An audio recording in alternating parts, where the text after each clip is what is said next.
জলকেলির আনন্দে মাতোয়ারা তরুণ তরুণীরা। প্রায় ২৫০ বছরের ঐতিহ্যবাহী রাখাইনদের সাংগ্রাই জলকেলি উৎসব। বৃহস্পতিবার বিকেলে পটুয়াখালীর কুয়াকাটার রাখাইনপল্লীতে জমে ওঠে তাদের সবচেয়ে বড় উৎসব সাংগ্রাই জলকেলি। রাখাইনদের কাছে এই জলকেলি কেবলই একটি উৎসব নয়, ধর্মীয়ভাবে এটি তাদের জন্য একটি আত্মশুদ্ধির মাধ্যম। তারা বিশ্বাস করেন এই জলের মাধ্যমে পুরনো বছরের সকল দুঃখ গ্লানি ধুয়ে মুছে শুরু হয় নতুন বছরের যাত্রা।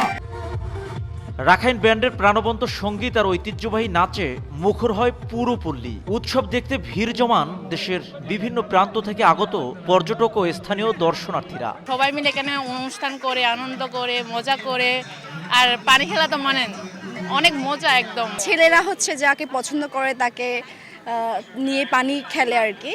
এখানে কোনো নেগেটিভিটির কোনো কিছু নেই, এটাই আর কি। আর যে যাকে পছন্দ করে সে তাকে পানি মারতে পারে, অবশ্য পানিটা কিনে মারতে হয়।